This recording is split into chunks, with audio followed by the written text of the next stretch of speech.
British Empire, the largest empire the world has ever known. For over 300 years, Britain ruled, its armies conquered, and its bankers proclaimed the might of its currency.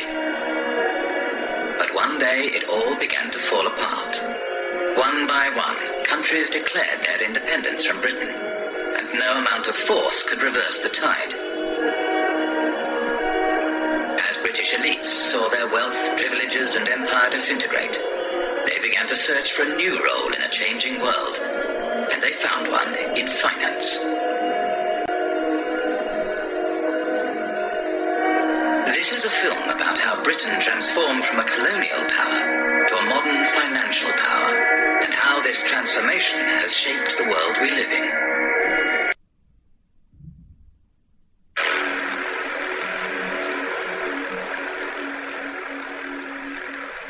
In the days of the British Empire, the City of London was the world's biggest global financial centre. As Britain's empire declined, so too did the City of London.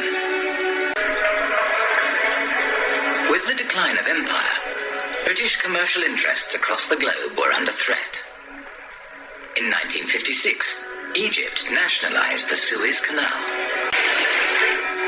The United States was opposed to the invasion and put pressure on Britain and France to withdraw their troops. Britain was humiliated. The Suez Crisis signified the end of Britain's role as one of the world's major powers. As financiers withdrew their money from Britain, the value of the pound decreased. To protect the value of the pound, Britain limited the bank's overseas lending. The banks began to create a market for dollars in London, called the London Eurodollar market. To differentiate these euro market activities from their domestic banking activities, banks kept two sets of accounts. The Bank of England, the UK regulator, declared that the London Euro market accounts were not in London. They were elsewhere, and therefore it had no responsibility for regulating them. When American banks realized that London offered the ability to avoid US regulations, they moved their international operations to the city.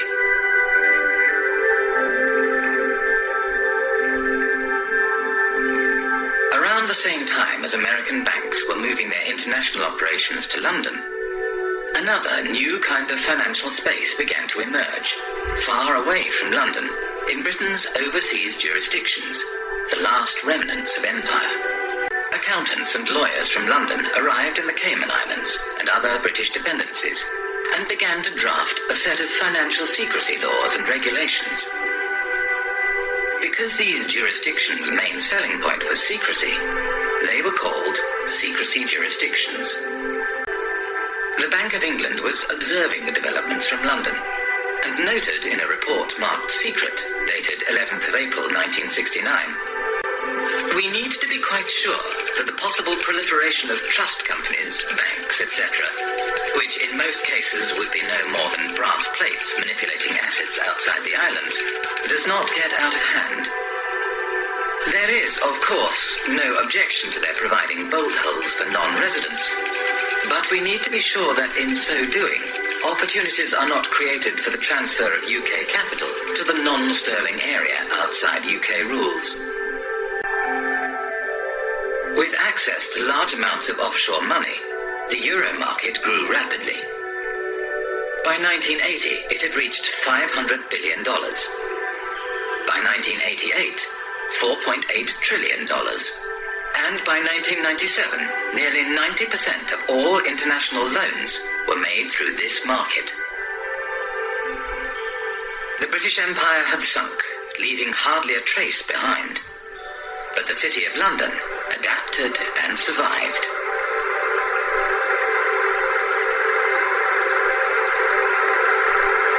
The City of London, London's financial district, is a peculiar place. It has been called a city within a city, a state within a state. It is run by an organisation called the City of London Corporation, a private company that performs all the functions of a local council, with a private police force and private courts. Every November, the city stages the Lord Mayor's show, the world's oldest civic procession. To this day, the City of London is exempt from numerous laws that govern the rest of Britain. Its political system derives from the Middle Ages. The city's electorate is dominated not by its residents, but by the private businesses operating within the city. Its Lord Mayor is selected by the heads of medieval guilds. The City of London has a permanent representative in the House of Commons, whose role is to report back to the City of London Corporation and to lobby Parliament on behalf of the city. At the heart of the City of London stands the Bank of England. The Bank of England is not just a central bank, it is also a financial regulator. At the demise of empire, the Bank of England used this regulatory authority to help attract the world's banks to London. In 1972, the Bank of England issued a license to the Bank of Credit and Commerce International, which set up its head office in London. Within 10 years, BCCI grew into the 7th largest bank in the world. 10 years later, BCCI was bankrupt. But BCCI had not just collaborated with the world's intelligence services. It had also engaged in extensive financial fraud, money laundering, and terrorist financing. Numerous whistleblowers from BCCI had contacted the Bank of England, yet the Bank of England did nothing. Robin Lee Pemberton, the governor of the Bank of England at the time of the collapse of BCCI, commented, "The present system of supervision has served the community well. If we closed down a bank every time we found an incidence of fraud, you would have rather fewer banks than we do at the moment." London was a place for banks to engage in business that was not allowed elsewhere, where senior bankers did not have to worry about the consequences of their actions.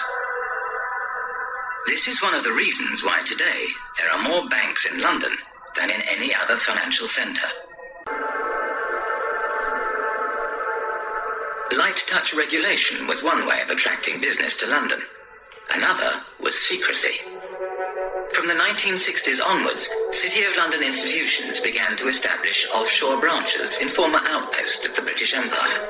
Their aim was to create offshore centres with strong secrecy legislation in order to attract capital from across the globe. In Britain's offshore jurisdictions, no qualifications are necessary to be a trustee. Anyone can set up a trust and act as a trustee. There is no registry of trusts. There are no bodies to certify that a trust has been set up. Economist John Christensen was an economic advisor to the secrecy jurisdiction of Jersey for 10 years. Trusts are the basic building block of Anglo-Saxon secrecy, and they form the basis from which complex offshore structures are created.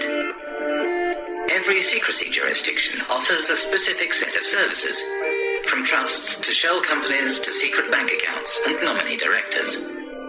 The combination of these services into complex structures, spanning multiple jurisdictions, enables the creation of secrecy structures that are almost impossible to penetrate. There are numerous variations of trusts and offshore secrecy structures. There are offshore lawyers whose work entails the creation of ever more complex and obscure structures. The aim of these structures is to hide the identity of the owners of offshore assets and allow offshore wealth to be recycled back into global markets. The Panama Papers are a collection of leaks from the offshore law firm Mossack Fonseca. Mossack Fonseca is the 4th largest offshore law firm. The other 9 of the 10 largest offshore law firms are registered in British overseas jurisdictions. When countries complain to Britain about the activities run out of its offshore havens, Britain claims that these places are independent and that there is nothing it can do.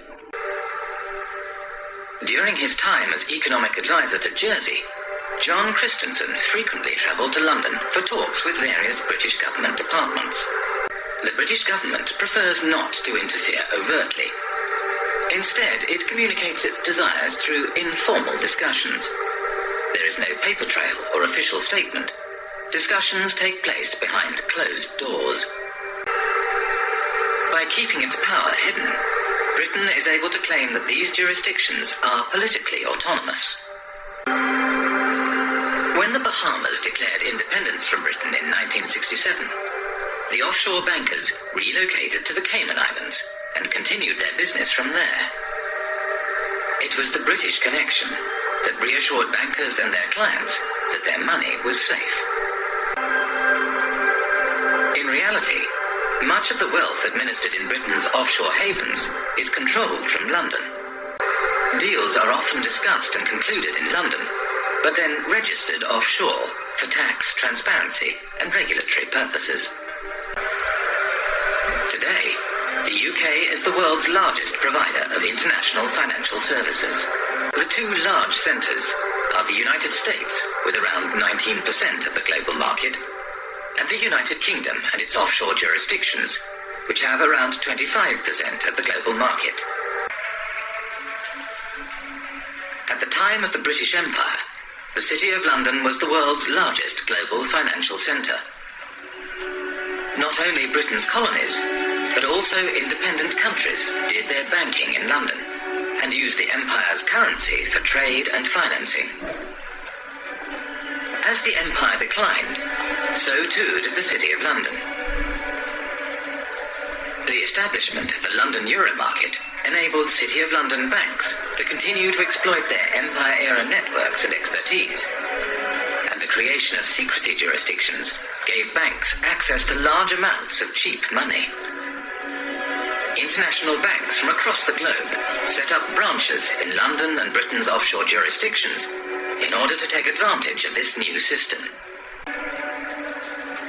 Wealthy individuals, organized crime, and corporations shifted their wealth offshore in exchange for secrecy and no tax. And as countries around the world began to deregulate and open their economies, it became ever easier to do so.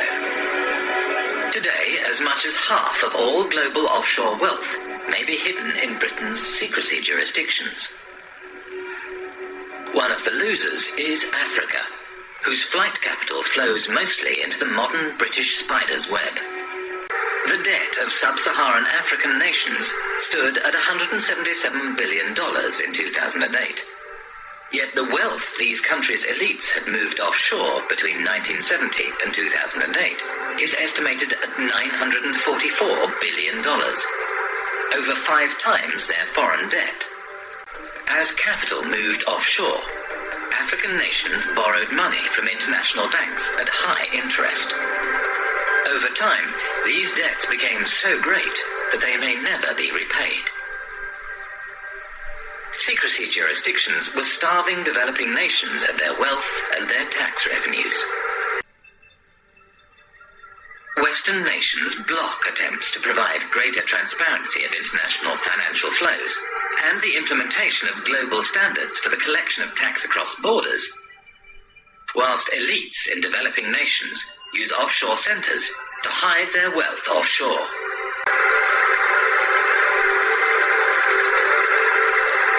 Worldwide, developing countries lose over $1 trillion every year in capital flight and tax evasion. Most of this wealth flows into large Western nations like the United States and Britain and enables their currencies to stay strong, whilst developing nations' currencies remain weak. But illicit flows into Western nations also had another unexpected side effect. The economies of the United States and Britain began to financialize. The origins of this financialization, or deindustrialization, go back to the 1960s. In the 1960s, US economist Michael Hudson was working at Chase Manhattan Bank on Wall Street as Chase's balance of payments economist. Dollars were flowing out of the United States as a result of the cost of the Vietnam War. The United States attempted to prevent the dollars flowing to Vietnam from being deposited in foreign banks. The US was not successful in stopping the outflow of money, so it began to hatch a different plan. In 1967, Michael Hudson was handed a memo by a former State Department employee. By moving offshore dollars back into the United States, the US was able to stop the outflow of dollars and support the value of its currency. In the 1960s and 70s, Britain was faced with a similar dilemma as the United States. Money was flowing out, and this decreased the value of the pound. Britain realized that it, too, could support the value of its currency by opening its domestic markets to the trillions of dollars passing through its offshore havens. But just as in the United States, this had an unexpected side effect.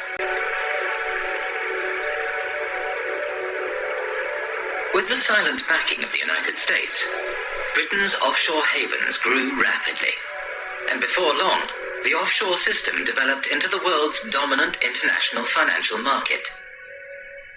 Few were aware how this market functioned.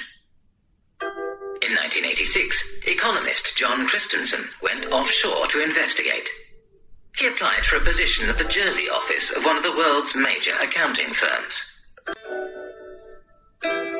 Secrecy jurisdictions are heavily used for fraudulent and grey area financial activities. Areas where secrecy is not just desirable, but a necessity. Legitimate financial activity has no need for the secrecy offshore havens provide, nor a desire to pay the high fees offshore banks and law firms charge.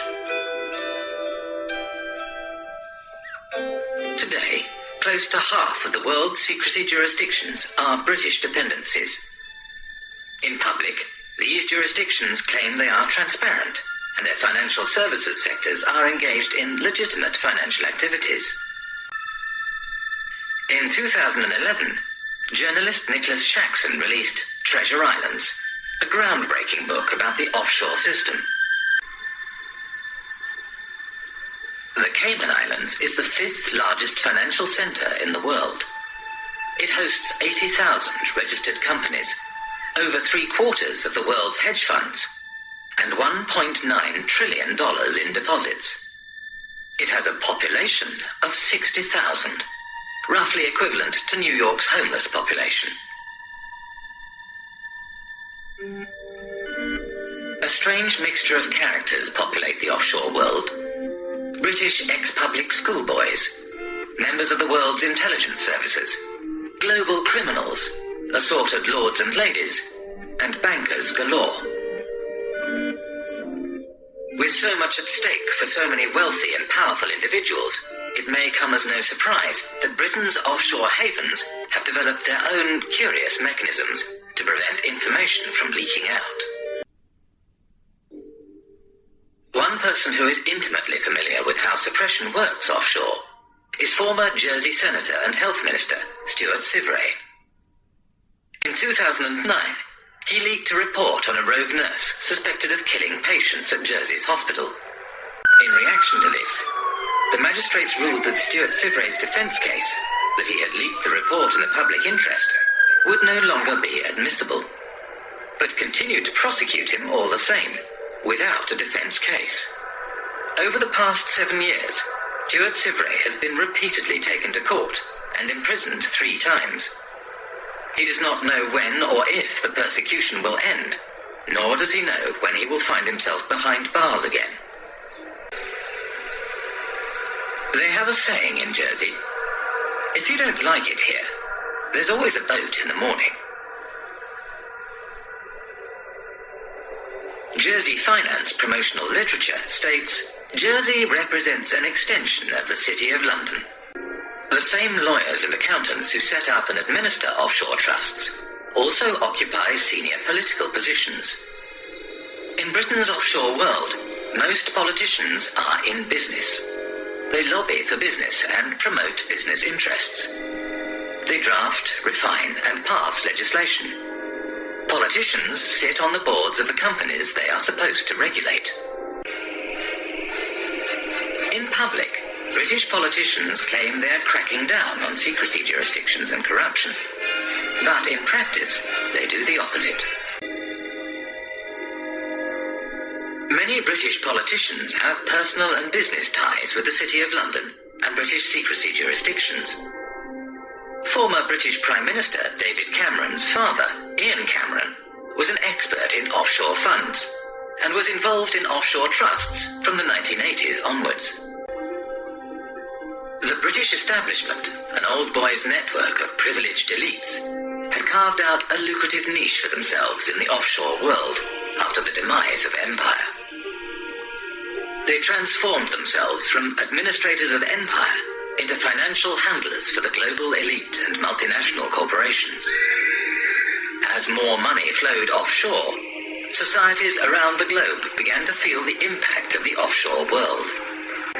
Today, offshore is the way elites and multinational corporations conduct their affairs.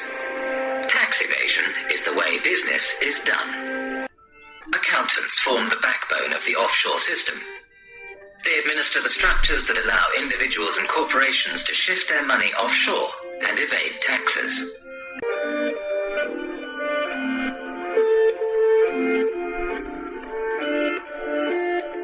In Britain, a new breed of civil servant was rising to the top.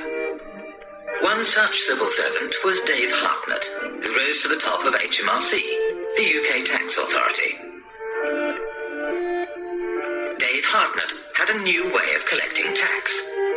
Deals would be negotiated on an individual basis, behind closed doors.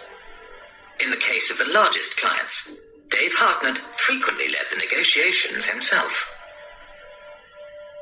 British Telecom was one of the first companies through the programme, and received a refund of over £1 billion.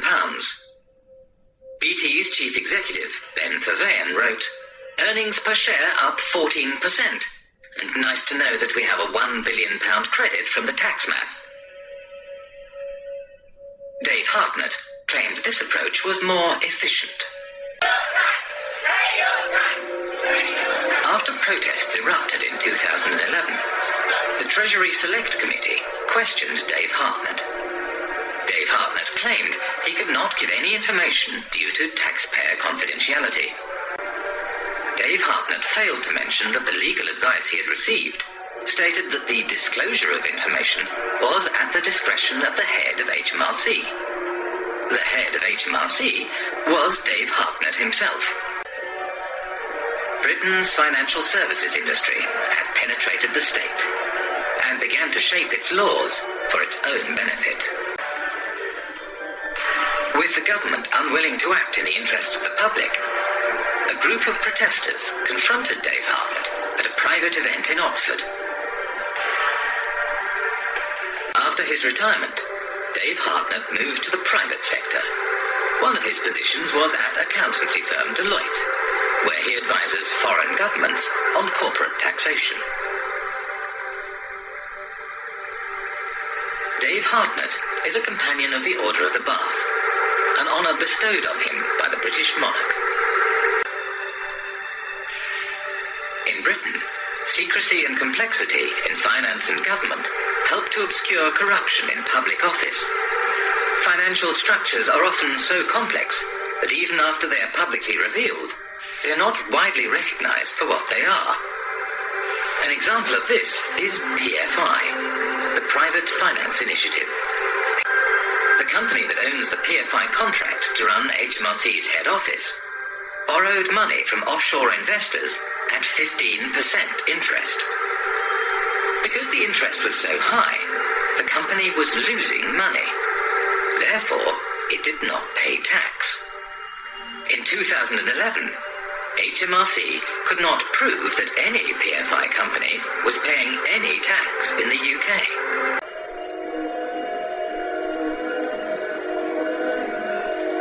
The City of London was the beating financial heart of the British Empire.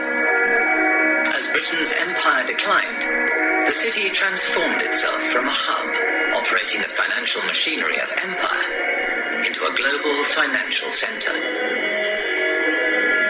Former insignificant outposts of empire became the basis for a spider's web of offshore secrecy jurisdictions that captured wealth from across the globe and funneled it to the City of London.